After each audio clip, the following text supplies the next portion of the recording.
we're going to show you how to install the memory card into the video doorbell. First thing is you'll have a back frame for your video doorbell, so you have to slide it out. Okay.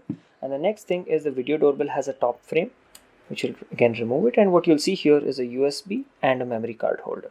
Okay, so what you should do is turn the memory card around, okay, facing the video doorbell, and insert it into the video doorbell and press it.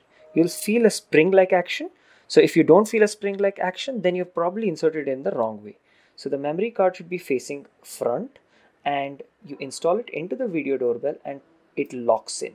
Okay, and post that you close the top panel and slide the video doorbell back into your back frame.